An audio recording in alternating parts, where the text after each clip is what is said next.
राधे जय जय माधव दैवते गोकुलतारुणी मण्डनमयिते गोकुलतारुणी मण्डनमहिते राधे जय जय माधव दैते दामोदर राति वर्धन बेसे हरिणी स्कुट वृंदा विपिने से दामोदर राति वर्धन बेसे हरिणी स्कुट वृंदा विपिने से राधे जय जय माधव दैते वृषभानुदाधि नवसखी लेखे ललिता सखी गुणरमित विशाखे वृषभानुदाधि नवसखी लेखे ललिता सखी गुणरमित विशाखे राधे जय जय माधव दैते करुणा कुरुमयी करुणा भरीते सनक सनातन वर्णित चरिते करुणा कुरुमयी करुणा भरीते सनक सनातन वर्णित चरिते राधे जय जय माधव दैते राधे जय जय माधव दैते जय राधारमण राधारमण राधे शिल गोपाल भट्टर प्राणधन हे जय राधारमण राधारमण राधे जय गौरनिताय गौरनिताय गौरनिताय जय गौरनिताय जय जय प्रभुपाद प्रभुपाद प्रभुपाद शिला प्रभुपाद जय जय गुरुदेव गुरुदेव गुरुदेव शिला गुरुदेव निताई गौर हरि बोल हरि बोल हरि बोल हरि बोल। श्री श्री राधा रमण भगवान की श्रील गोपाल भट्ट गोस्वामी पाद की पतित पावन श्री गौर निताई की श्रील प्रभुपाद महाराज की श्रील गुरु महाराज की समवेत भक्त वृंद की निताय गौर प्रेमानंदे हरि हरि बोल। ओम अज्ञानतिमिरान्धस्य ज्ञानञ्जनशलाकया चक्षुर्मिलितं येन तस्मै श्रीगुरवे नमः। नमो विष्णुपादाय कृष्णपृष्ठाय भूतले श्रीमते भक्तिवेदांत स्वामीति नामिने। नमस्ते सारस्वती देवे गौरवाणी प्रचारिणे निर्विशेष शून्यवादी पाश्चात्य देशतारिणे। जय श्री कृष्ण चैतन्य प्रभु नित्यानंद श्री अद्वैत गदाधर शिवासादि गौरभक्त वृंद। हरे कृष्णा कृष्णा कृष्णा हरे हरे, हरे राम राम राम हरे हरे। मूकं करोति वाचालं पंगुं लंघयते गिरि यत्कृपातमहं वन्दे श्रीगुरो दीनतारिणे परमानन्दमाधवम्। ॐ नमो भगवते चैतन्यचन्द्राय, ॐ नमो भगवते चैतन्यचन्द्राय, ॐ नमो भगवते चैतन्यचन्द्राय। हरे कृष्णा। तो समस्त भक्तों के चरणों कमलों में मैं मथुराधीश दास वृंदावन धाम से दंडवत प्रणाम निवेदन कर रहा हूँ। विशेष करके मैं अपने आराध्यतम शिक्षा गुरु श्री श्रीमद् गौर गोविंद स्वामी महाराज, दीक्षा गुरु श्री श्रीमद् राधा गोविंद दास गोस्वामी महाराज तथा हम सभी के शिक्षा गुरु श्रील प्रभुपाद जी के चरणों में विनती प्रार्थना करते हुए भगवान की उन दिव्य लीला को यत्किंचित उनके कृपा कटाक्ष के द्वारा कह पाऊँ, ये मैं उनसे बार बार भिक्षा कर रहा हूँ। हरे कृष्ण।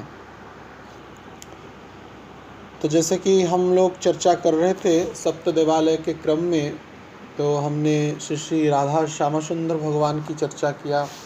उसी के क्रम में श्यामानंद प्रभु, रसिकानंद प्रभु, बलविद विद्याभूषण की भी चर्चा की। उसके उपरांत श्री श्री राधा दामोदर भगवान के चर्चा के क्रम में हमने कल श्रील जीव गोस्वामी पाद की चर्चा किया। तो आज हम बहुत ही प्रसिद्ध वृंदावन के विग्रह श्री श्री राधा रमण विग्रह की चर्चा तथा उनके क्रम में उनके प्राण प्यारे भक्त उनके प्राकट्य के हेतु जो हुए थे वे श्रील गोपाल भट्ट गोस्वामी चरण पाद के बारे में हम चर्चा करेंगे, क्योंकि भगवान भक्त के कारण ही प्रकट हुए हैं। तो उन गोपाल भट्ट गोस्वामी के बारे में हम अवगत होते हैं और उनके लीला के क्रम में अवश्य हम श्री श्री राधा रमण लाल के भी प्राकट्य की कथा श्रवण करेंगे। हरे कृष्ण। तो दक्षिण भारत जो कि हमारे समस्त आचार्यों का प्राकट्य स्थली रहा, विशेष करके चार संप्रदाय के जो आचार्य माध्वाचार्य, रामानुचार्य, निम्बकाचार्य, विष्णु स्वामी, ये सभी आचार्य दक्षिण भारत में प्रकट हुए तथा वेदों को पुनः स्थापना करने के लिए शंकराचार्य भी दक्षिण भारत में प्रकट हुए। चैतन्य महाप्रभु भी संन्यास लेने के बाद प्रचार लीला के क्रम में वे दक्षिण भारत की यात्रा किए थे। लगभग 6 साल तक वे दक्षिण भारत की यात्रा किए हैं और 18 साल वे गंभीरा में वास किए अंत्यलीला के क्रम में। तो दक्षिण भारत में त्रिचन्नापल्ली निकटवर्ती कावेरी नदी प्रवाहित होती है। तो उस नदी के कुल में पवित्र रंग क्षेत्र है, जो आदि विग्रह ब्रह्मा जी के द्वारा प्रकट्य सत्यलोक में प्राकट्य श्री रंगनाथ जी का विग्रह, जो कालांतर में सूर्यवंशी राजाओं के द्वारा भी सेवित हुआ। वशिष्ठ मुनि जिनकी प्राकट्य धरती पर किए और उसके उपरांत श्री रंगनाथ जी का विग्रह विभीषण के लेने के क्रम में रंगनाथ क्षेत्र में अभी प्रतिष्ठित है। बहुत ही भव्य मंदिर है और विश्व का सबसे बड़ा माने आयताकार में अर्थात चौड़ाई में सबसे बड़ा मंदिर है रंगनाथ जी का मंदिर, जिसमें भगवान विष्णु क्षीर सागर के ऊपर शयनरत उस भंगी में शयनरत हैं। तो रंगनाथ के क्षेत्र में श्री संप्रदाय के वैष्णव सेवा करते हैं श्री रामानुजाचार्य के परंपरा के क्रम में। तो लक्ष्मी के अवतार गोदा देवी भी वे रंगनाथ के विवाह करके वहाँ पे अंग में प्रवेश किए और वहाँ पे प्रधान सेवक के रूप में श्री रामानुचार्य उनकी लीला विलास कर रहे हैं। तो उस समय दक्षिण भारत में लगभग 14 शताब्दी के प्रारंभ में वेंकट भट्ट नामक एक श्रोत्रिय ब्राह्मण उस गोदावरी के किनारे रंगनाथ क्षेत्र में रहते थे। उनके 2 भाई भी थे, प्रबोधानंद और तिरुमल्ल। तीनों भाई बड़े आनंद से वे रंगनाथ क्षेत्र में निवास करते थे। तो वे गृहस्थ थे तीनों ही। लेकिन चैतन्य महाप्रभु जब संन्यास लेने के बाद दक्षिण भारत की यात्रा किए, उसी क्रम में वे भट्ट परिवार के साथ उनका मिलन हुआ। तो वेंकट भट्ट जो भट्ट हैं उनमें से उनके पुत्र का नाम गोपाल है।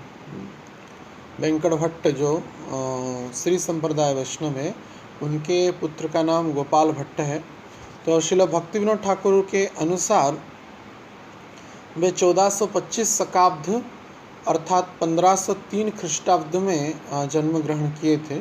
गोपाल भट्ट गोस्वामी, जिनका बाल्यकाल में जिनका नाम गोपाल भट्ट था, और वे 30 वर्ष तक गृह में वास किए। तदनुसार वे उसके बाद गृह को त्याग करके ब्रजधाम में वास किए, और ब्रजधाम में लगभग वे 45 वर्ष तक वास किए।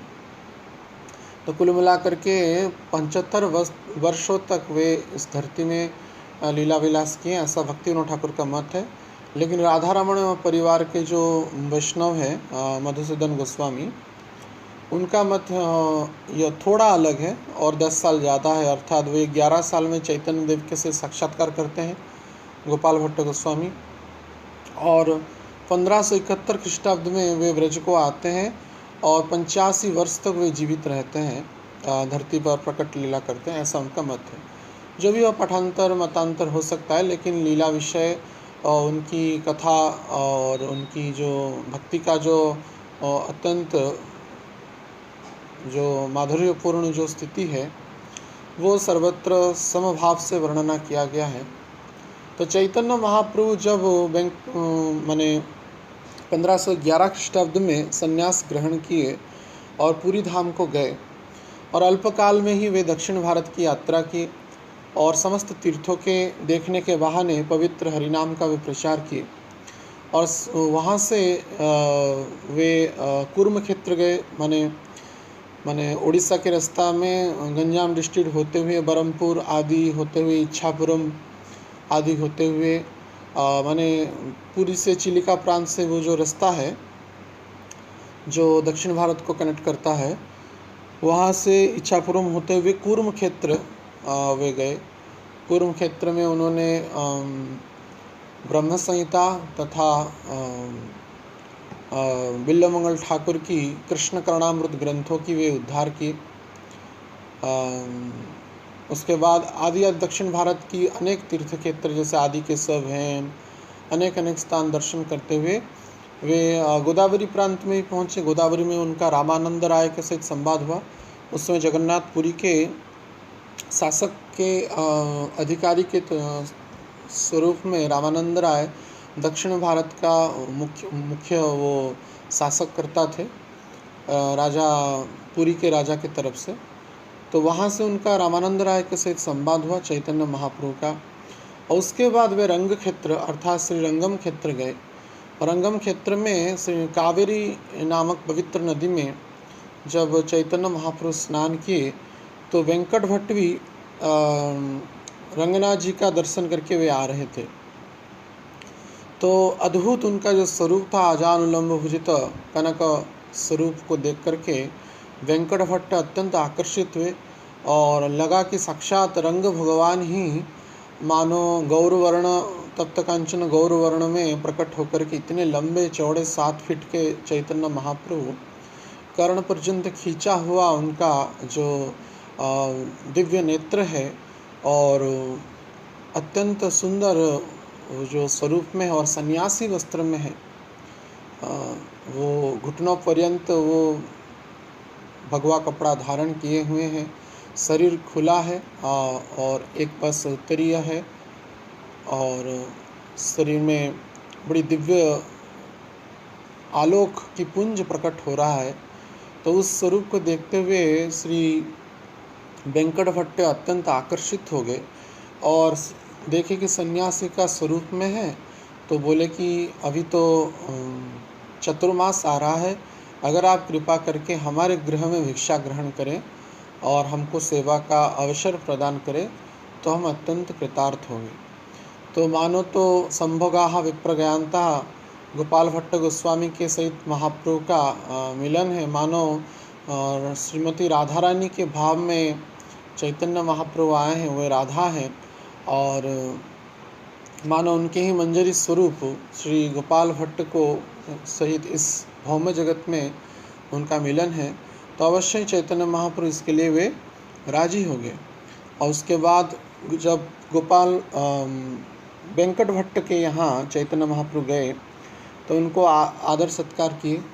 तीनों भाइयों ने ही, प्रबोधानंद और तिरुमल आदि समस्त भाइयों ने बड़ी आदर सत्कार किया और उनका चरण धौत किए।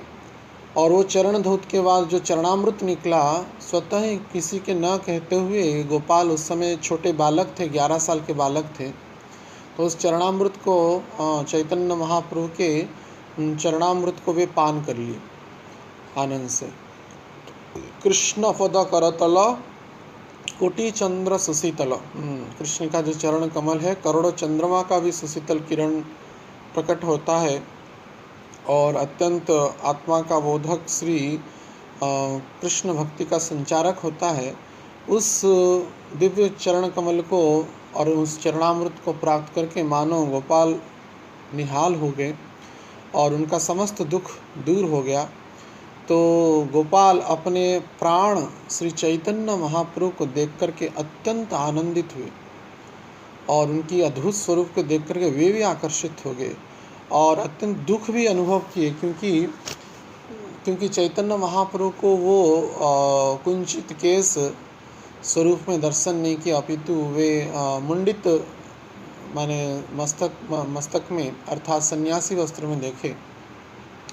तो वे विचार किए मानो कि मैं नदिया विहारी लीला को देखने में वंचित हो गया और स्वतः ही दीर्घ निश्वास छोड़कर के इतना क्षुद्र बालक कैसे ऐसे भाव को प्राप्त कर रहा है और उनका और महाप्रभु का कोई परिचय है ही नहीं, और वे रो करके क्रंदन करके कह रहे हैं मैं आपकी नदिया विहारी लीला को दर्शन करने में मैं असमर्थ रहा, वंचित रहा। तो सभी परिवार के वर्ग लोग आश्चर्यचकित हो गए। दीर्घ निश्वास ऐसे ऐसे जैसे क्रंदन करने के बाद लेते हैं, तो क्रंदन करते ही जा रहे थे, दीर्घ निश्वास छोड़ रहे थे और दीर्घ निश्वास छोड़ते हुए कह रहे थे, रे विधि तो कितना निर्दयी है, मुझे इस दक्षिण भारत में जन्म दिया और मैं नदिया विहार लीला को देखने में वंचित हो गया। तो और ये दुखमय संन्यास वेश में मैं अपने प्रभु श्रीमन चैतन्य महाप्रभु को दर्शन कर रहा हूँ। तो और कहे कि ये विधि, इसमें तेरा कोई दोष नहीं, निश्चित रूप से मेरा ही कर्म फल है, मैं इसमें अत्यंत अयोग्य हूँ, इसके कारण मुझे नदिया विहारी लीला का दर्शन नहीं हुआ। ऐसे चित्कार करके क्रंदन करते करते करते वे मूर्छित हो गए। तो लेकिन भक्तवत्सल श्रीमन महाप्रभु उनको कृपा करने के लिए स्वप्न में प्रकट हो गए। तो गोपाल 11 साल का बालक गोपाल स्वप्न में देख रहे हैं कि स्वयं चैतन्य महाप्रभु अत्यंत सुंदर पीताम्बर धारण किए हुए, शरीर में यज्ञोपवीत धारण किए हुए और चरणों में नूपुर और विविध आभूषण से सुशोभित होकर के चैतन्य महाप्रभु नदिया विहारी लीला में पंचतत्व के सहित कीर्तन करते जा रहे हैं मायापुर में। और उसके बाद एक जगह पर गोपाल खड़े हैं और चैतन्य महाप्रभु को देख करके प्रणाम कर रहे हैं। तो चैतन्य महाप्रभु कृपा करके उनका जो दिव्य चरण कमल है वे गोपाल के मस्तक में स्थापन कर रहे हैं और उठा करके पहले भुजाओं में भरते हुए गाढ़ आलिंगन प्रदान कर रहे हैं चैतन्य महाप्रभु गोपाल को। और तदनुसार उसके बाद वे अद्वैताचार्य भी निकट में थे, आचार्य मानो, और जो महाविष्णु के सदाशिव के अवतार हैं, वे भी गोपाल को गाढ़ आलिंगन प्रदान कर रहे हैं। और इसको, इस स्वप्न को देखने के बाद तुरंत ही गोपाल, जो दक्षिण भारत में रंगनाथ का यह लीला थी, तो वे आश्चर्यचकित होकर के उठ के और श्रीमन महाप्रभु से मौन महाप्रभु कहते हुए दौड़ करके इधर उधर भाग रहे थे इतस्ततः। तो गोपाल की यह चरित्र को और इस प्रकार का विचार को देख करके कोई तो समझ नहीं पाया, और लेकिन चैतन्य महाप्रभु मंद मंद मुस्काने लगे, क्योंकि यह तो समस्त लीला चैतन्य महाप्रभु का था। तो नित्य लीला के स्वरूप में मानो चैतन्य महाप्रभु ने उनकी जो अंतरंग इच्छा थी नदिया विहार की लीला को वे प्रकट कर दी। तो इस प्रकार से प्रसन्न होकर के जब गोपाल कीर्तन करने लगे, नृत्य करने लगे आनंद में कि मैं अपने नदिया विहारी प्रभु को दर्शन किया, तो चैतन्य महाप्रभु गल प्रदेश में जो रंगनाथ जी का जो माला सुशोभित था उनका कमल का माला, तो निकाल करके वे गोपाल को पहना दी। तो इस प्रकार से गोपाल बाल्यकाल में ही उन सुवर्ण वर्ण सन्यासी श्री चैतन्य महाप्रभु की जो महाउदार्य स्वरूप, महावदान्य और महाकारुण्य स्वरूप का दर्शन किए, और तदनुसार श्रीमन चैतन्य महाप्रभु की कृपा प्राप्त की। तो चैतन्य महाप्रभु 4 महीने के बाद चतुर्मास जब पूर्ण हो गया, तो वहाँ से वेंकट भट्ट के गृह से जब प्रस्थान करने के लिए विचार किए, तो गोपाल अत्यंत विरह में क्रंदन किए कि कहे मैं श्रीमन महाप्रभु के चरणों के अतिरिक्त मुझे संसार से और कोई कार्य है नहीं, बिना महाप्रभु के चरणों से मैं जीवन धारण नहीं कर सकूँगा। तो बार बार जब क्रंदन करने लगे, तो चैतन्य महाप्रभु कहे कि कोई बात नहीं, आप कुछ साल के बाद, कुछ वर्षों के बाद वृंदावन में रूप और सनातन निवास कर रहे हैं, उनके सानिध्यता प्राप्त करके आप ब्रज में वास करिएगा और वृंदावन चले आइएगा, और मेरा नित्य सानिध्य आप जब भी मुझे स्मरण करेंगे, मुझे आप अपने मन मंदिर पर और हृदय के अंदर में मुझे प्राप्त करेंगे। तो ऐसा जब आश्वासन वाणी श्रीमन चैतन्य महाप्रभु प्रदान किए, तब जा कर के वे प्रसन्न हुए और चैतन्य महाप्रभु आगे की लीला करते हुए दक्षिण भारत की यात्रा में निकल पड़े। तो उसी समय में चैतन्य महाप्रभु जब 4 महीना रहे, गोपाल भट्ट के जो पिता थे, जो वेंकट भट्ट, उनके से चैतन्य महाप्रभु का अनेक संवाद होता था। तो वे श्री संप्रदाय के वैष्णव थे और लक्ष्मी नारायण को सर्वोपरि मानते थे। तो कभी कभार चैतन्य महाप्रभु व्यंग करके कहते थे कि आप तो, आपकी जो लक्ष्मी हमारे कृष्ण को पाने के लिए पागल हो गए। चैतन्य महाप्रभु कहते थे आपकी जो आराध्या लक्ष्मी है, जो सती नारी है, तो कैसे वो सती नारी होकर के विष्णु को छोड़ करके कृष्ण को पाने के लिए पागल हो गई। तो इसलिए अभी भी लक्ष्मी जो श्रीवन में अभी भी वृंदावन में तपस्या कर रही हैं। तो इसलिए इस प्रकार की जो कैसी लीला हुआ, तो वेंकट भट्ट लज्जित हो जाते, कहते थे कि नारायण में यद्यपि कृष्ण के लालित्य है, लेकिन कृष्ण का जो वैदिग्ध लीला है वो नारायण जी में है नहीं। और सुतरां विचारधारा में, सिद्धांत के अनुसार, तत्वगत विचार में श्री नारायण में और कृष्ण में कोई अंतर है नहीं। लेकिन कृष्ण की वो वैदग्धता, माधुर्य को प्राप्त करने के लिए लक्ष्मी कौतूहलवश उनकी सानिध्य प्राप्त करने के लिए, उनका संग प्राप्त करने के लिए व्याकुल चित्त होकर के वृंदावन में आई थी।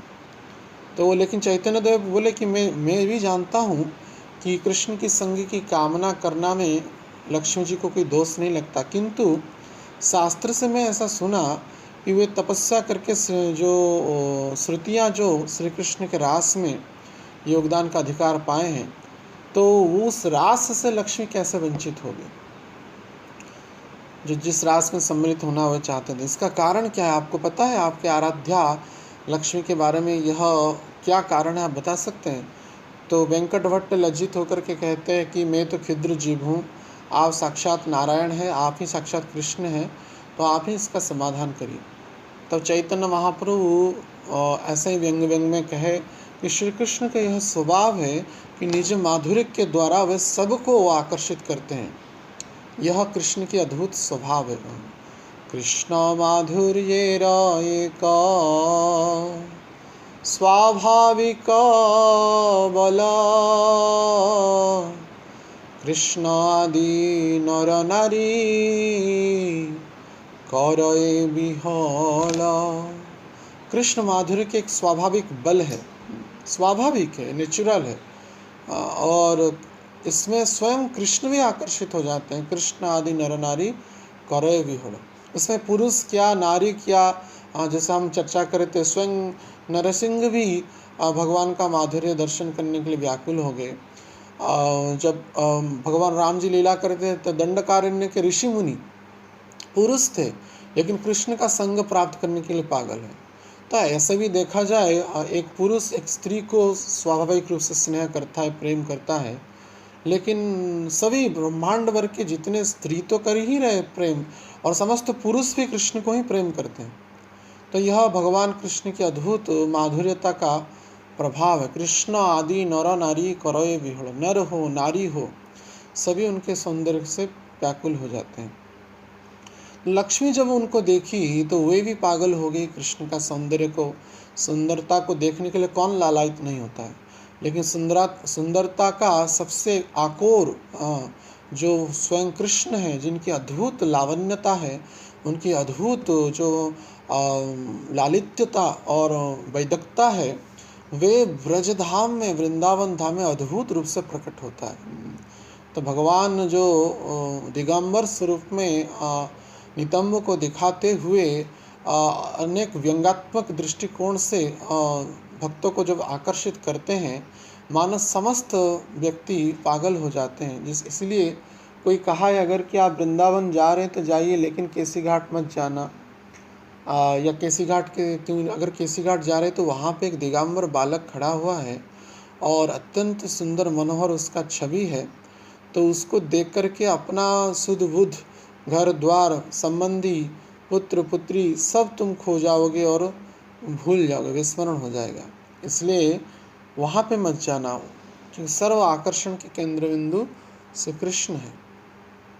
तो लक्ष्मी भी जब उनको देखी तो परम आकर्षित हो गई, लेकिन उन्होंने एक त्रुटि किया, वे ब्रजांगनाओं के अनुगत्य में रहते हुए कृष्ण को प्राप्त करने के लिए विचार नहीं की।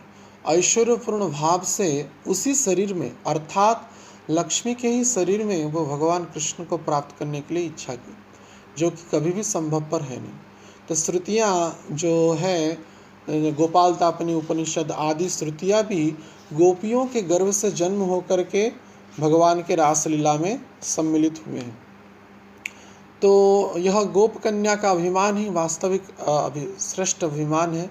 तो वहाँ पे ग्वालिन होकर के जो जन्म लेते हैं, गोप बालक या शरीरगत प्राण से ऊर्ध्व स्थिति में पहुँच करके साधना भक्ति के क्रम में अपने गुरु गौरांग के अनुगत्य होकर के जो भजन करते हैं, वे ही भगवान कृष्ण का सानिध्य प्राप्त करते हैं, जिसको हमने बड़ा डिटेल में संबंध अविधेय और प्रयोजन में चर्चा किया कि कैसे कृष्ण को प्राप्त किया जा सकता है, कैसे कृष्ण के साथ संबंध हो सकता है, कैसे कृष्ण का दर्शन हो सकता है, और कैसे कृष्ण की नित्य सेवा या उनके नित्य संबंध में दास्य सख्य वात्सल्य माधुर्य में हम संबंधित हो सकते हैं। तो क्योंकि लक्ष्मी ने इस प्रकार की शरीर संग इसी शरीर में प्राप्त करने की इच्छा की, इसलिए वे भगवान को प्राप्त नहीं कर पाए और अभी भी तपस्यारत है वेलवन में। तो ये ऐसी जब लीलाओं को सब श्री गोपाल भी सुन रहे थे निकट में रहते हुए, जब वेंकट भट्ट के सहित लीला कर रहे थे, चर्चा कर रहे थे, तो चैतन्य देव हास्य छल में मानो श्री संप्रदाय के जो यह जो उक्तियों को प्रकारांतर में मानो राधा कृष्ण की सेवा, जुगल सेवा ही सर्वश्रेष्ठ है, यह प्रमाणित कर रहे थे। और विशेष करके ब्रजभाव में जो परकिया रस का भाव जो है, परकिया रस जहाँ ब्रजते प्रचार, तो उस भाव की श्रेष्ठता को वो प्रतिपादन की। और तब सभी भगवान चैतन्य महाप्रभु की उस दिव्य वाणी को सुनते हुए स्वयं सभी भगवान राधा कृष्ण के प्रति, जुगल स्वरूप श्री श्री राधा रमण के प्रति आकर्षित हो जाते थे। तो गोपाल भी उन राधा रानी का सानिध्य तथा भगवान कृष्ण की लालित्य, वैदुग्ध और माधुर्यता को दर्शन करने के लिए अत्यंत व्याकुल होकर के क्रंदन करते थे उस कथा को सुनते हुए। तो इस प्रकार की 4 महीना का समय बड़ी एक क्षण भर में मानो व्यतीत हो गया, और अंतिम में जब चैतन्य महाप्रभु जाने के लिए प्रस्तुत हुए तो गोपाल अत्यंत विरह में क्रंदन किए। बाकी चैतन्य महाप्रभु ने जब आश्वासना दिया कि तुम जब भी मुझे स्मरण करोगे तब मेरी सानिध्यता प्राप्त करोगे, और तुम्हारा जो ध्येय और जो है ब्रजधाम में जाके परिपूर्ण होगा। तो इसलिए तुम गृह त्याग करके ब्रजधाम की यात्रा करना। तो उसके बाद चैतन्य महाप्रभु अपने गंतव्य स्थल पर जाने के लिए प्रस्तुत हो गए और वहाँ से रंगनाथ का क्षेत्र को त्यागते हुए आगे दक्षिण भारत की यात्रा में चल पड़े। तो कुछ समय के बाद चैतन्य महाप्रभु की अनुकंपा प्राप्त करने के कारण गोपाल हमेशा उन चैतन्य महाप्रभु के दिव्य स्वरूप को चिंतन करते। चैतन्य महाप्रभु के द्वारा वर्णित भगवान कृष्ण का जो अंग कांति है, दिव्य स्वरूप है, उसका चिंतन करते। शास्त्र में जो भगवान के विषय में बताया गया या चैतन्य महाप्रभु ने जो बताया उसके बारे में चिंतन श्रवण मंथन मनन करते। तो अत्यंत मेधावी थे गोपाल भट्ट। तो गोपाल भट्ट समस्त मनयोग से अध्ययन किए संस्कृत की विविध प्रकार की ऋचाओं को, शास्त्रों को, पुराणों को, वेदों को, और तदनुसार वे, लेकिन चैतन्य महाप्रभु की जो आज्ञा थी कि आपको ब्रजधाम जाना है, तो इसीलिए वही उनका संकल्प था। जैसे मानो रघुनाथ दास गोस्वामी को चैतन्य महाप्रभु कहे कि अंत्यनिष्ठा बाह्य लोकाचार, तो उनकी भी निष्ठा चैतन्य महाप्रभु की आज्ञा के प्रति था और बाह्य में बस व्यवहारिक अध्ययन क्रिया, गृह में वास करना आदि आदि क्रियाओं में रहते थे। ऐसे होकर के जब उनको लगभग 30 वर्ष हो गया तो उनके जो पिता के जो भ्राता श्री प्रबोधानंद थे वे भी संन्यास लेकर के वृंदावन में वास कर रहे थे। तो आगे चल कर के वे अनेक ग्रंथों की जो रचना की हमारे गौड़े संप्रदाय में, तो उनके लिए बड़ा आश्रय का केंद्र बिंदु रहा कि वे कैसे वृंदावन को दर्शन करें और वृंदावन नित्य भगवान का सानिध्यता प्राप्त करें। तो गोपाल अपने पितृव्य प्रबोधानंद के प्रति संबंध के सूत्र में 1571 ख्रीष्टाब्द में वृंदावन की यात्रा की। अपने पिता माता से आज्ञा लेकर के वे किए।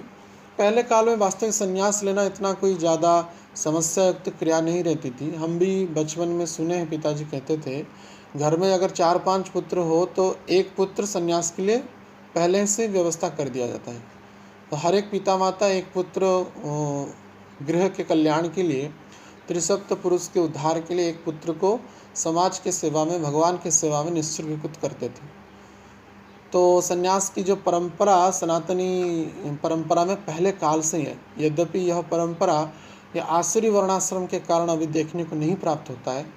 और हम देखते हैं जब भक्तिमूलक कार्यों में जब पुत्र संलग्न होते हैं, पिता माता ज़्यादा चिंतित हो जाते हैं, इसको क्या हो गया, ये क्यों बावला हो रहा है, और भक्ति क्यों कर रहा है, शिखा क्यों रख रहा है, तिलक क्यों कर रहा है, माला क्यों कर रहा है, प्याले से नहीं क्यों खा रही है। इसमें हर एक में उनका अभियोग रहता है।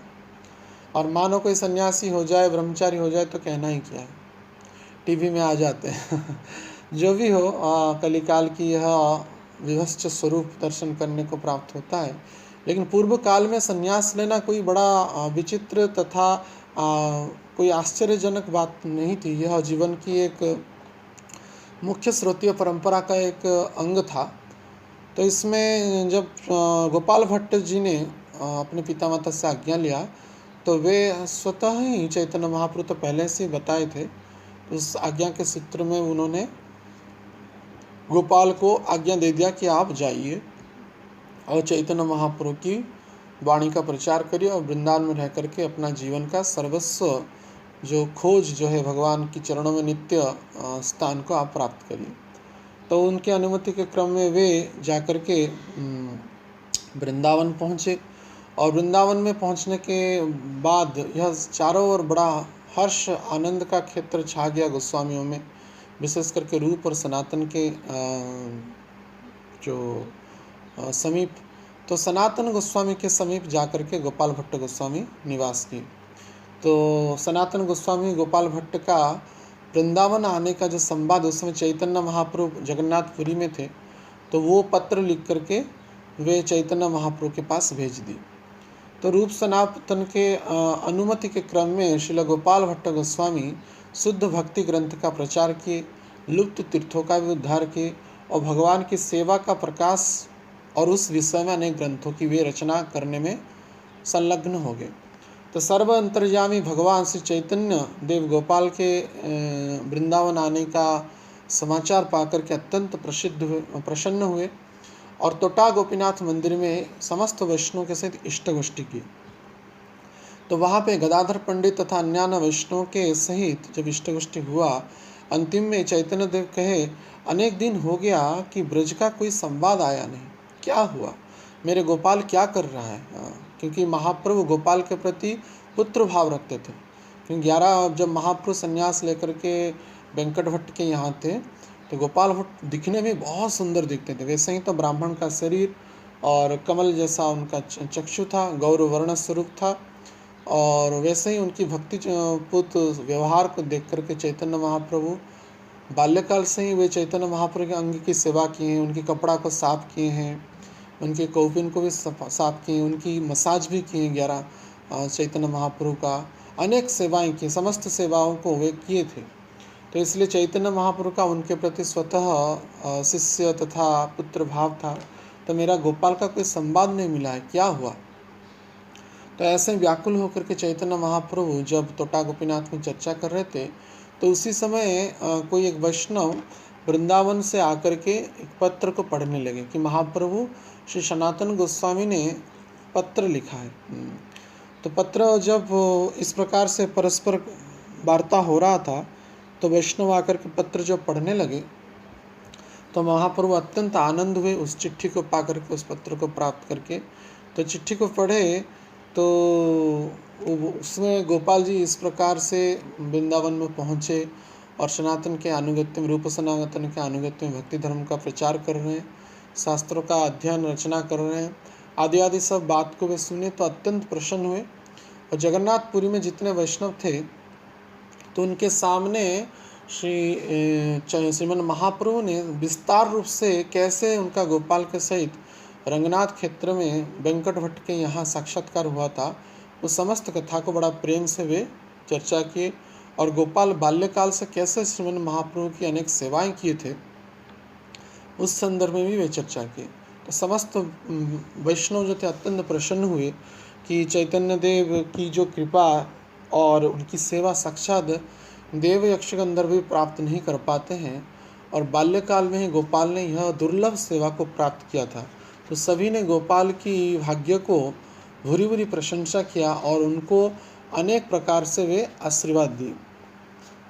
तो उसके बाद चैतन्य महाप्रभु वृंदावन जब गोपाल आकर के पहुँच गए और इसको विचार करके अत्यंत प्रसन्न हुए, और वे भी उसके उत्तर में एक चिट्ठी लिखे रूप सनातन के पास, और चिट्ठी में लिखे कि हे रूप, हे सनातन, मेरे गोपाल का तुम अच्छे से ध्यान रखना और उनको अपना भाई के समतुल्य विचार करना, प्रेम करना, और ब्रज का आचरण उनको सिखाना, और मध्य मध्य में ब्रज का समाचार मुझको जनाना, कैसे गोपाल क्या कर रहे हैं क्या नहीं, और समस्त ग्रंथों की रचनाओं में उनको भी संयुक्त कराइए, और समस्त ग्रंथों के प्रचार में भी कृष्ण को इच्छा को समझ करके उनको संलग्न कराइए।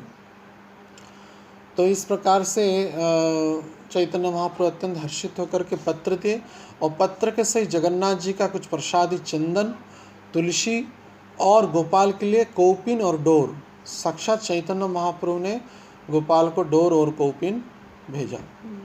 तो श्री रूप और सनातन अत्यंत प्रसन्न होकर के उस पत्र को और डोर कौपिन, जगन्नाथ जी का प्रसाद, तुलसी आदि को प्राप्त करके प्रसन्न हुए और गोपाल जी को प्रदान किए। तो गोपाल भी श्रीमन महाप्रभु का उनके प्रति प्रेम को देख करके अत्यंत प्रसन्न हुए और आनंद में नृत्य कीर्तन करने लगे। तो गोपाल भट्ट इस प्रकार से अत्यंत वैराग्यपूर्ण भाव से वृंदावन में वास करते, शीत हो, वृष्टि हो, तेज धूप हो, उससे वे कुछ विचलित नहीं होते थे। हर एक रात्रि ब्रज के एक एक वृक्ष के नीचे वे निवास करते थे, और नित्य राधा कृष्ण के गुण कीर्तन में वे आभूषित होकर के अपना कालातिपात करते, कर्ण से रूप सनातन गोस्वामी से विविध कथाओं को श्रवण करते, और कभी कभार वे भी भागवतों को विविध प्रकार के शैली से उसकी श्लोकों को अति सुंदर भाव से गीत के क्रम में गाते, गोपी गीत आदियों को गा करके अत्यंत भावुकपूर्ण हृदय में उनका जो माथुर विरह, विशेष करके ब्रज को छोड़कर कृष्ण चले गए, या चैतन्य महाप्रभु का जो सुंदर अरुणाली जो छवि है, उसके विरह में वे नित्य प्रतिदिन ही अविरल स्वरूप से क्रंदन करते।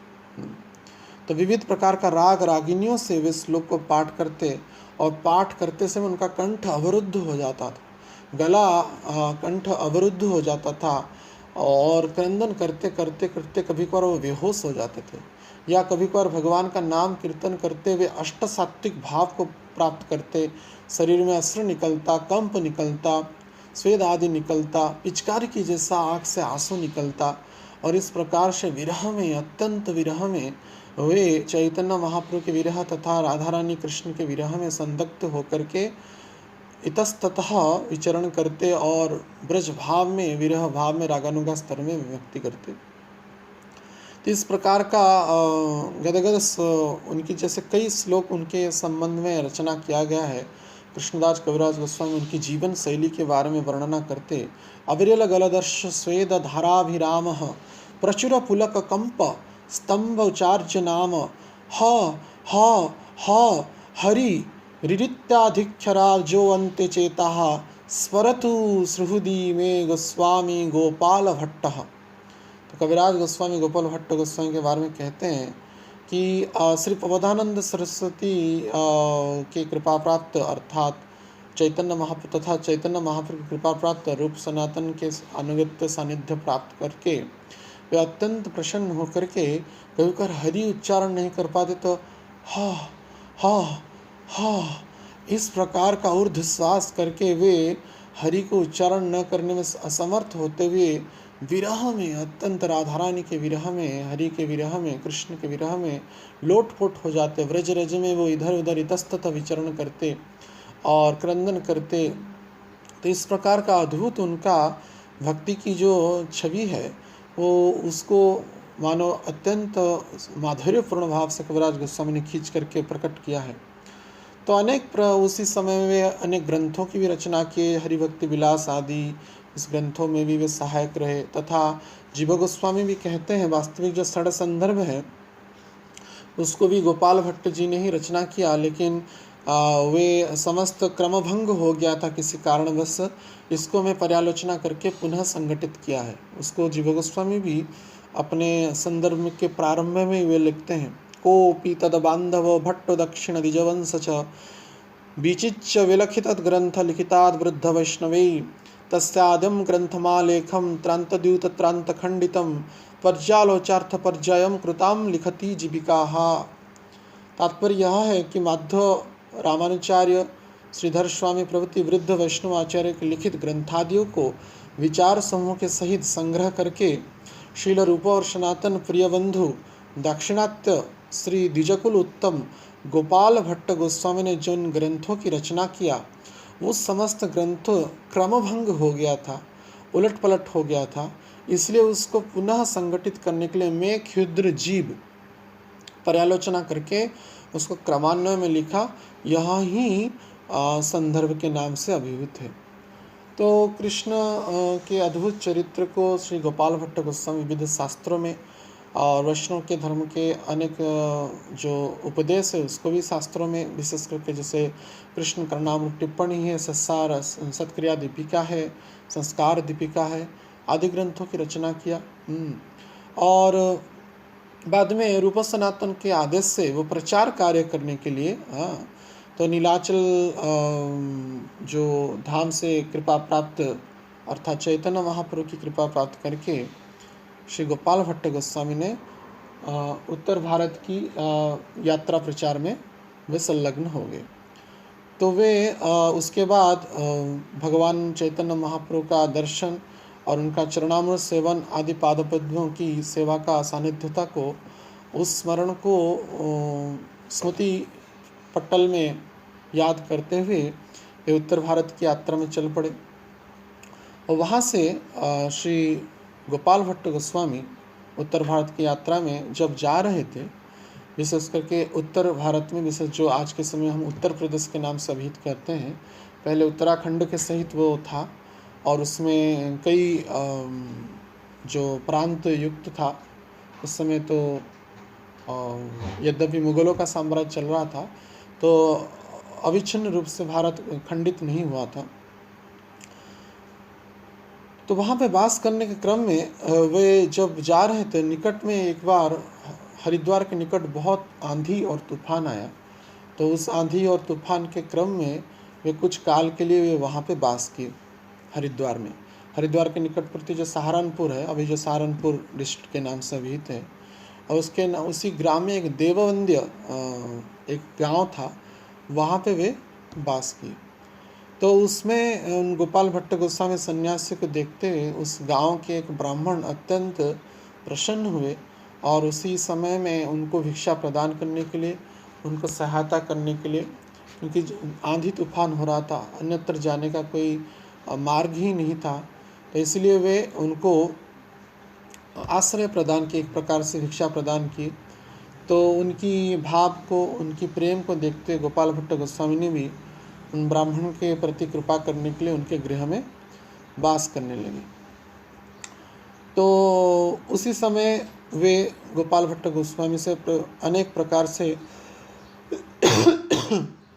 हरि कथाओं को वे श्रवण करने लगे और अत्यंत आनंदित होकर के ब्राह्मण गोपाल भट्ट गोस्वामी की सेवा करते और मन ही मन उनको गुरु के रूप में समर्पित कर दिए और उनके सेवा को प्राप्त करने के लिए लालायित रहे प्रत्येक समय में। तो गोपाल भट्ट गोस्वामी कहे कि भविष्य में यह निश्चित रूप से संगठित होगा, भक्ति युक्त जो भी इच्छाएं होता है अवश्य ही कृष्ण उसको पूर्ण करते हैं। तो भट्ट गोस्वामी उन ब्राह्मण के गृह में कुछ समय वास करने के उपरांत उत्तर प्रदेश के अनेक स्थानों को भ्रमण करते हुए वे नेपाल जो स्थान है, वहाँ के जो काली गंडकी नदी है, वहाँ पे जाकर के पहुँचे। और वहाँ पर पे पहुँचने के बाद जब काली गंडकी नदी में स्नान किए तो स्वतः ही जो 12 सालग्राम शिलाएँ हैं उनके जो जल पात्र में आकर के भर गया। तो वो देखे कि स्वतः कैसा आ गया, तो पुनः उस सालग्राम शिलाओं को वे काली गंडकी नदी में पुनः प्रवाहित कर दिए। बोले कि शायद प्रवाह में आ गया होगा। तो दूसरी बार भी पुनः जब डुबकी लगाए तो पुनः जलपात्र में वो आ गया, तब भी पुनः वो उसको विसर्जन की। और तीसरी बार भी जब यह क्रिया हुआ, यह हरि इच्छा समझ करके श्री गोपाल भट्ट ने उन 12 शिलाओं को लेकर के वहाँ से गंडकी नदी होते हुए वे वृंदावन आ गए। तो कालांतर में जब गोपाल भट्ट जी ने उन 12 सालग्राम की शिला की सेवा करना प्रारंभ कर दिया और यमुना जी की जल से उनको स्नान कराते और विविध जो भी, वे तो श्री संप्रदाय वैष्णव बाल्यकाल से उनकी शिक्षा थी और महापुरुष की अनुगत्यता में पंचरात्रिक विधि के अनुसार वैसे ही उन्होंने ग्रंथों की रचना किया है। तो उसी के क्रम में वे जब उनकी सेवा करते तो अत्यंत हर्षित होते और उसमें एक दामोदर शिला था, उसको कृष्ण ज्ञान करते हुए, दामोदर ज्ञान करते हुए माने कृष्ण विग्रह ज्ञान करते हुए बड़ी प्रेम से उनकी सेवा करते। तो कुछ समय के बाद गोपाल भट्ट गोस्वामी कुटिया बना करके यमुना के किनारे ही, जो आज के समय उनका जो भजन कुटीर है, समाधि है, वहाँ पे वे वास करते। और उस समय यमुना जी का एक ह्रद, यमुना से प्रवाहित होकर के एक ह्रद है, वो वहाँ पे था उसी प्रांत में। तो कभी कभार वहाँ पे भी स्नान कर लेते बारिश के महीने में। तो इस प्रकार से एक बार वे अपने कुटिया के सन्निकट बैठे हुए थे, तो एक छोटा बालक यमुना जी में स्नान करने के लिए गए थे, तो आ रहे थे तो देखे एक छोटा बालक आया हुआ है। और उस ब्राह्मण को देखते हुए गृह में गोपाल भट्ट थोड़ा आश्चर्यचकित हुए, पूछे कि तुम कौन हो।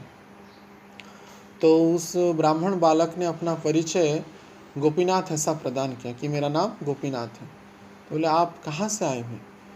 तो गोपाल भट्ट जी ने उस बालक कहा कि मेरा नाम गोपीनाथ है और मैं सहारनपुर से आया हूँ, उत्तर भारत सहारनपुर। तब गोपाल भट्ट गोस्वामी को याद आया, अरे सहारनपुर के स्थान में जब आंधी तूफान हुआ था तो मैं वहाँ पे कई काल तक वास किया था। तो उस समय बड़ी उनकी जो ब्राह्मण बालक का जो परिचय दिया कि मैं उन ब्राह्मण का बालक हूँ। तब जाकर के बोले अच्छा किस लिए आए हो, कि मैं आप जब आए थे मैं भी बाल्यकाल में आपको देख कर के आकर्षित हो गया था और मैं आपके चरणों में रह कर के भजन साधन करना चाहता हूँ और मैं पिता से आज्ञा लेकर के आया हूँ और आप मुझे अपना सानिध्यता और संसर्ग और दिव्य सानिध्य मुझे प्रदान करिए। तब गोपाल भट्ट अत्यंत प्रसन्न हुए, वो उनको शिष्य के रूप में वे रखे। आगे चल करके इन गोपीनाथ के ही जो परिवार के लोग ही अभी जो गोस्वामी वर्ग हैं वो सेवा को प्राप्त किए। बाद में गोपीनाथ के जो भ्राता, गोपीनाथ तो सन्यासी हो गए, गोपाल भट्ट गोस्वामी के परंपरा में ब्रह्मचारी थे, उसके बाद सन्यासी हुए। और उनके भ्राता जो दामोदर थे वे पुनः वृंदावन में आए और वे गोपाल भट्ट गोस्वामी से दीक्षित होकर के वे गृहस्थ थे। उनके ही तीनों पुत्र आज के समय में उसी परंपरा में सेवाएं चल रहा है। तो एक दिन इस प्रकार से भाव में गोपाल भट्ट गोस्वामी समस्त विग्रहों की 12 लीलाओं की प्रेम से वे सेवा करते, तदनुसार उनकी प्रेम से, श्रद्धा से, भाव से, राग अनुसार वे सेवा करते। तो एक दिन क्या हुआ कि एक जो सेठ थे, तो वृंदावन में जैसे कि कभी कभार उस समय जो इतना तो जनशून्य था और लोग इतने थे नहीं, तो कभी कभार तीर्थों का भ्रमण करने, क्योंकि उस समय गोविंद देव का प्राकट्य हो गया था और विशाल मंदिर का निर्माण आदि हो गया था, तो उसी के क्रम में गोविंद देव की दर्शन करने के लिए, गोपीनाथ, मदन मोहन आदि विग्रहों का दर्शन करने के लिए कुछ सेठ साहूकार अन्यत्र स्थान से, दिल्ली से, आगरा से आदि स्थान से आते थे। तो एक सेठ ऐसे ही वृंदावन का दर्शन करते हुए जो गोपाल भट्ट गोस्वामी के पास पहुंचा, उनकी अद्भुत वैराग्यपूर्ण जीवन शैली को देख करके अत्यंत प्रसन्न हुआ। तो विविध मंदिरों में दान वो करते ही सेठ लोग, तो स्वतः ही विचार किया कि गोपाल भट्ट गोस्वामी के पास भी निश्चित रूप से उनके निजी विग्रह होंगे, तो उनके सेवा के लिए वो कुछ धनराशि, अर्थात उनकी सेवा के लिए कुछ स्वर्ण मुद्राएं और कुछ आभूषण, स्वर्ण और हीरक आभूषण और कुछ दिव्य रेशमी वस्त्र वो गोपाल भट्ट गोस्वामी को प्रदान किए। तो गोपाल भट्ट से कहे कि मेरे पास तो 12 शिलाएँ हैं, तो मैं इनको कैसे इस व्यवहार करूँगा, आप और किसी को दे दीजिए। तो सेठ बोले नहीं नहीं, ये आप ही स्वीकार करिए, ये आपके लिए ही है। तो बार बार जब अनुरोध किए तो गोपाल भट्ट गोस्वामी को स्वीकार करना ही पड़ा। और सेठ जाने के बाद सायंकाल में गोपाल भट्ट गोस्वामी अत्यंत दुखी होकर के विरह पूर्ण भाव में विचार कर रहे हैं कि मैं इन जो स्वर्ण के आभूषण हैं या दिव्य रेशमी वस्त्र हैं, इनको मैं कैसे सेवा में लगाऊंगा, यह तो असंभव है, क्योंकि सालग्राम की तो इस प्रकार से सेवा करना प्राय असंभव है, श्रृंगार तो उनका नहीं किया जा सकता है। तो इसलिए व्याकुल होकर के अत्यंत विरह में क्रंदन करने लगे। महाप्रभु का विरह भी उनको सता रहा था और राधा रानी का विरह, श्री कृष्ण का, रमण लाल का विरह उनको सता रहा था। तो भगवान की लालित्यपूर्ण त्रिभंग स्वरूप श्री विग्रह की सेवा करने की उनके हृदय में तीव्र लालसा उत्पन्न हुआ और वे क्रंदन करने लगे। रात्रि भर, माने संध्या काल से क्रंदन करते करते करते रात्रि भर क्रंदन करते ही थे। क्या आप नरसिंह भगवान के स्वरूप में प्रहलाद के लिए स्तंभ से प्रकट हो गए, क्या मेरे लिए आप प्रकट नहीं होंगे? क्या मेरा यह जीवन आपके बिना सेवा से ही ऐसे व्यर्थ चला जाएगा क्या? आपकी त्रिभंग लालित्यमयी जो सुंदर कांति स्वरूप है, दिव्य बांसुरी बजाते हैं जो आप वृंदावन में प्रवेश करते हैं, दिव्य आपकी कमनीय स्वरूप है, इसका मैं कभी दर्शन कर नहीं पाऊंगा क्या मैं समस्त सेवाओं से वंचित रहूँगा क्या? तो इस प्रकार की अनेक जो विरह भावना गोपाल भट्ट गोस्वामी के हृदय के अंदर में जागृत हुआ और इसी विचार में संलग्न होते हुए वे रात्रि बहुत ही कम समय तक सोए और बाद में पुनः प्रातः कर्म करने के लिए और यमुना जी में स्नान करने के लिए वे जब उपस्थित हुए तब जाकर के आकर के पुनः स्नान करने के बाद नित्य सालग्राम जी की वे सेवा करते उसी क्रम में। तो उसी क्रम में जो त्रिभंग स्वरूप की जो मन में कामना, हृदय में चेतना जागृत हुआ था उनकी दिव्य सेवा प्राप्त करने के लिए, तो भगवान की अद्भुत कृपा है। भगवान तो भक्त वत्सल है और भगवान भक्त की इच्छाओं को, उसकी भक्तिपूर्ण व्यवहार को देखते हुए, उनकी लालित्यमयी लोभ को देखते हुए, मानो उनके सर्ववांछा का पूर्ति करने के लिए वे जब पुनः अपने सालग्राम को, जो जहाँ पे वे एक स्थान पर उसको रखते थे, उसको जब देखे कि 11 सालग्राम तो शिलाएँ हैं, लेकिन उसके सहित और एक जो दामोदर शिला थी, वो दामोदर शिला कृष्ण के लालित्यमय स्वरूप में प्रकट हो गया।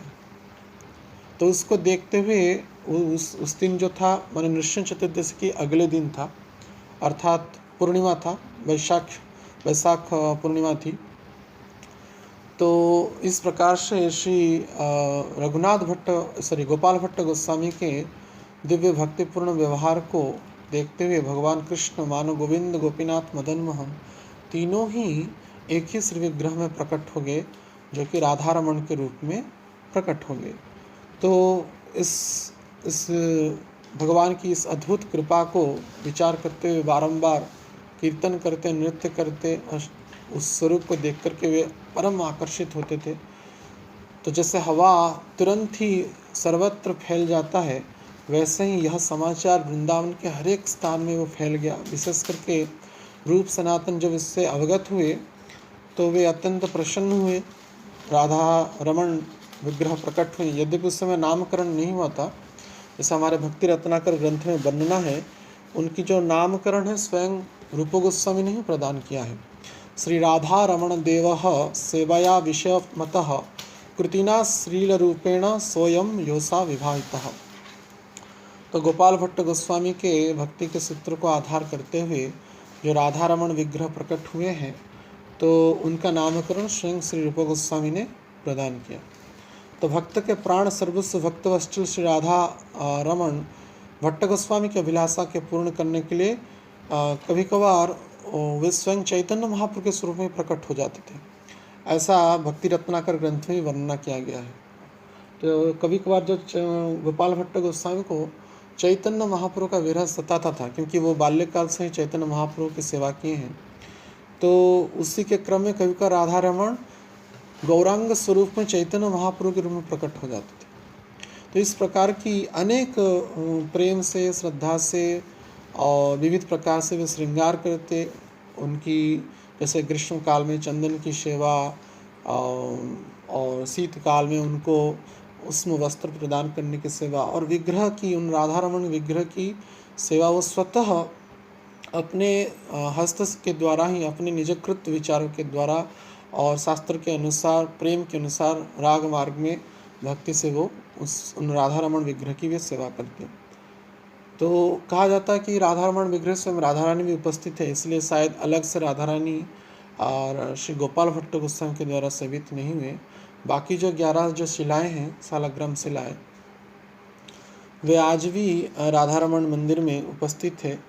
तो इस प्रकार से गोपाल भट्ट गोस्वामी अनेक प्रेम से, बाद में जो शाहजी मंदिर का निर्माण हुआ, वहाँ के जो राजा थे, और उस समय ऐसा गोस्वामी लोग वर्णना प्रदान करते हैं जो गोपीनाथ गोस्वामी के परंपरा में, तो उस समय 80,000 रुपया में जो शाहजी मंदिर जो निर्माण हो रहा था, वो राजा ने गोपाल भट्ट गोस्वामी के सेवित विग्रह श्री राधा रमण के लिए वहाँ पे एक छोटा मंदिर निर्माण कर दिया, और वहाँ पे वे सेवा करते। बाद में जैसे हमने कहा कि जो देवदत्त ग्राम, जो सहारनपुर डिस्ट्रिक्ट में जो देवदत्त ग्राम उत्तर भारत में है, वहाँ से जो जिस ब्राह्मण के गृह में नेपाल यात्रा के क्रम में श्री गोपाल भट्ट गोस्वामी रुके हुए थे, उनका पुत्र गोपीनाथ आकर के गोपाल भट्ट गोस्वामी से दीक्षा संस्कार प्राप्त करके वे सन्यासी होकर के यहाँ पे निवास के। बाद में उनके भ्राता श्री दामोदर दास जो वे भी वृंदावन आ गए, लेकिन वे गृहस्थ थे। तो उनके जो तीनों पुत्र थे, श्री हरिनाथ, मथुरानाथ, हरिराम आदि, उनके वंशधर अभी श्री राधा रमण के सेवा को प्राप्त कर रहे हैं, और अद्यावधि वे उसकी सेवा करते हैं। और बड़ी शिल प्रभुपाद जी भी कहे कि राधा रमण की जो सेवा शैली है बहुत ही उच्च कोटि का है, और वहाँ पे जो रसोई का जो अग्नि है, उसी राधा रमण के प्राकट्य के समय से ही अभी भी जल रहा है, अर्थात वो अग्नि वहाँ पे बुझाया नहीं जाता है, कितना भी आंधी हो तूफान हो, तो और कोई माचिस के अग्नि से या अन्य कोई अग्नि से वो प्रकट नहीं हुआ है। अभी भी वो निरंतर जल रहा है और पारंपरिक विधि के अनुसार अभी भी लकड़ी के द्वारा वहाँ पे रसोई हो रहा है।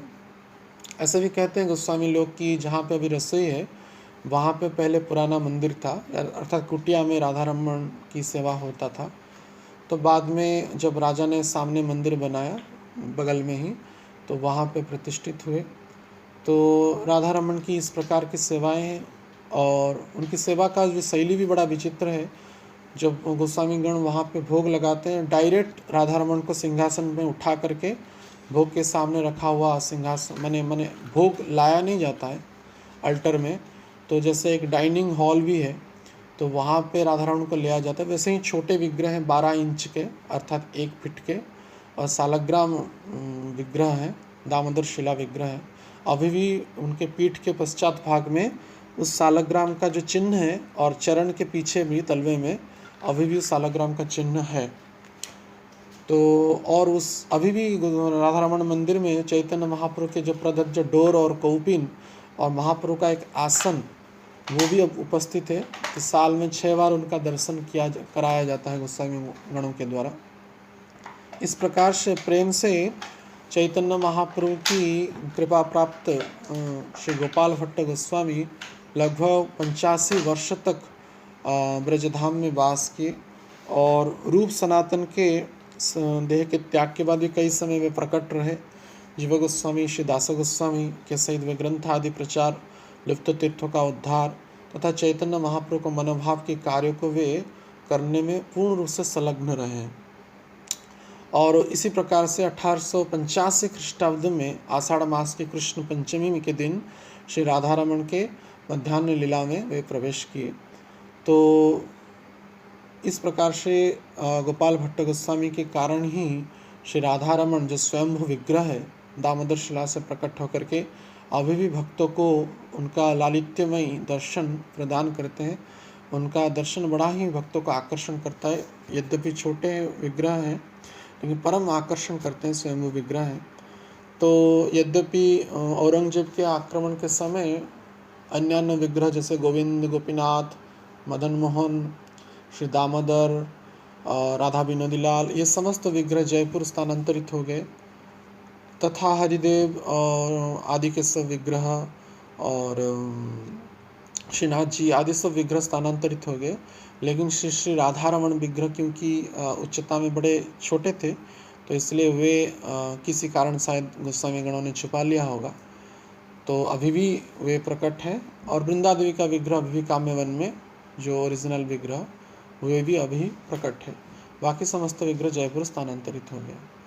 तो हम उन गोपाल भट्ट गोस्वामी के चरणों में बारंबार प्रार्थना करते हैं तथा श्री श्री राधा रमण भगवान के चरणों में बार बार प्रार्थना करते हैं कि वे हमको कृपा करें और गोपाल भट्ट गोस्वामी के भक्ति के जो सूत्र है इसका एक कण भी हमको प्राप्त हो जाए तो हमारा जीवन कृतार्थ हो जाएगा। और चैतन्य महाप्रभु की अनुकंपा प्राप्त किए हुए श्री गोपाल भट्ट गोस्वामी हम समस्त वैष्णव के प्रति दयाशील हो, कृपाशील हो और उनके कृपा कटाक्ष हम सबको प्राप्त हो, यह उनके चरणों में बारंबार प्रार्थना करते हुए आज की कथा को हम यहाँ पे विराम करेंगे। हरे कृष्ण। श्री श्री राधा रमण भगवान की, गोपाल भट्ट गोस्वामी पाद की, निताय गौर प्रेमानंदे। हरि हरि बोल। हरे कृष्ण। तो किसी का प्रश्न है तो पूछे। हरि बोल। हरे कृष्ण। हरे कृष्ण प्रभु जी। हाँ हरे कृष्ण, बोलिए माता जी।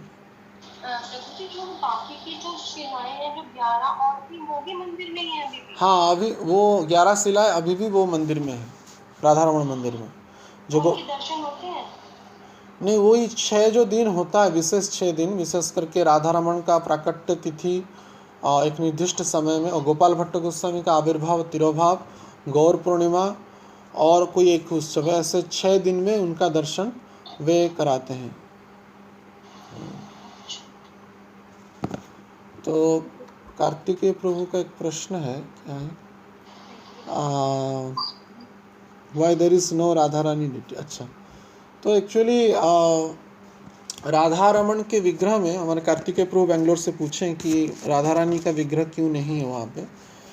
तो राधा, जैसे हमने चर्चा किया, राधा रमन के विग्रह में स्वयं राधा रानी भी प्रकट है, और इसीलिए अलग से श्रील गोपाल भट्ट गोस्वामी के द्वारा राधा रानी विग्रह प्रकट नहीं हुआ है।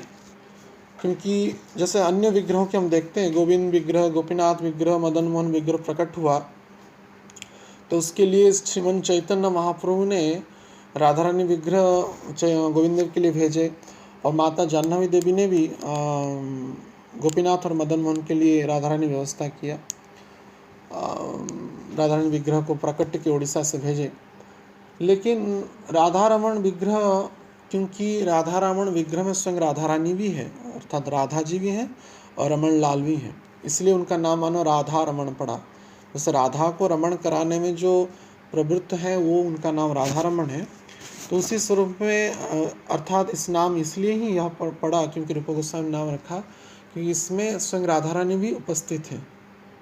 इसी भाव से राधा रानी का विग्रह प्रकट नहीं करा गया अलग से।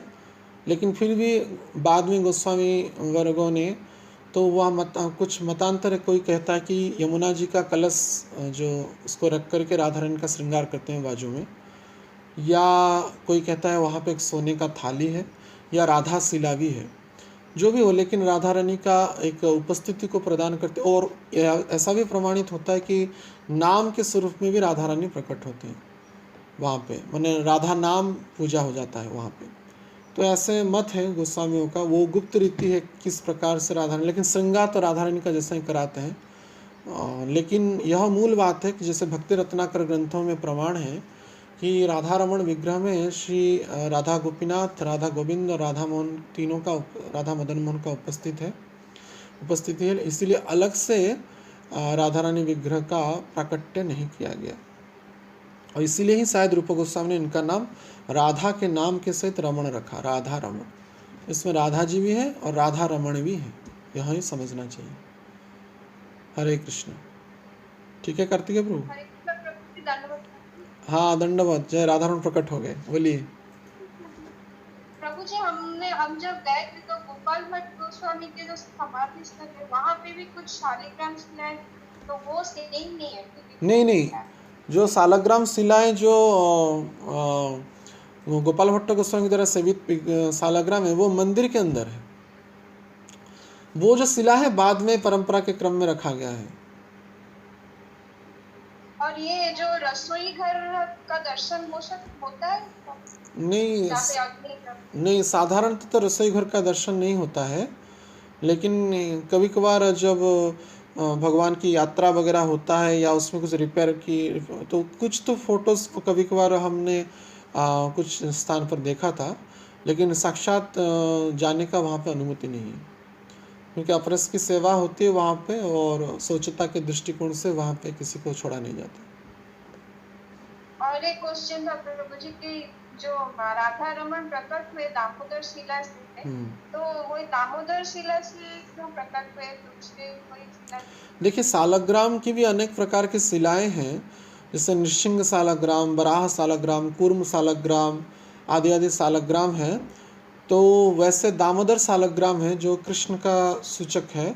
उसमें दामोदर के जैसे कटी प्रदेश में जैसे यशोदा माता ने बांधा था, तो वो चिन्ह उसी प्रकार का रस्सी का चिन्ह रहता है उस शालग्राम में, तो उसी को दामोदर शिला कहते हैं। तो वो कृष्ण का सूचक होते हैं दामोदर शिला।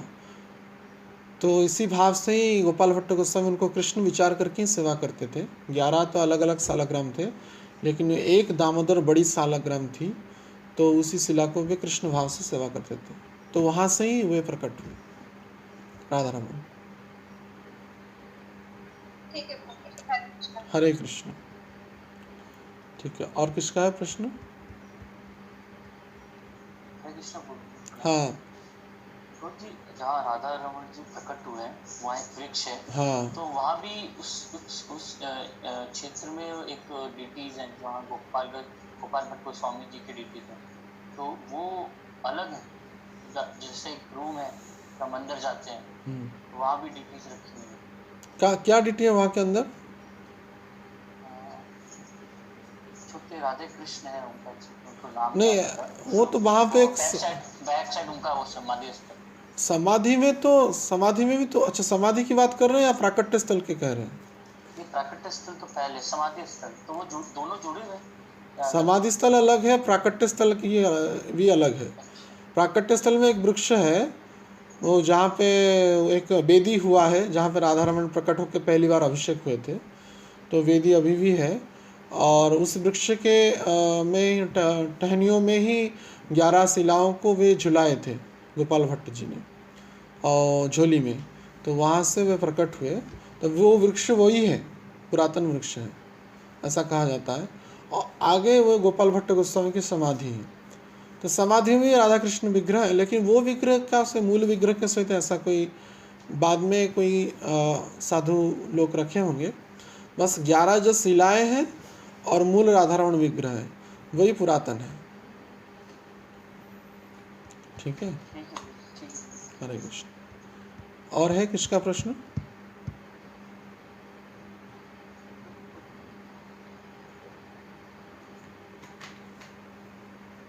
ठीक है, विराम करते हैं। ठीक। तो अभी मैं सभी भक्तों से प्रार्थना करूंगा कि हमारे साथ कभी महामंत्र करेंगे, प्रभु जी के प्रश्न कर दीजिए। हरे कृष्ण हरे कृष्ण हरे राम राम राम प्रभु श्री श्री राधा रमण भगवान की, श्रील गोपाल भट्ट गोस्वामी पाद की, श्रील प्रभुपाद गुरु महाराज की, समवेत भक्त वृंद की, निताय गौर प्रेमानंदे हरि हरि बोल। हरे कृष्ण।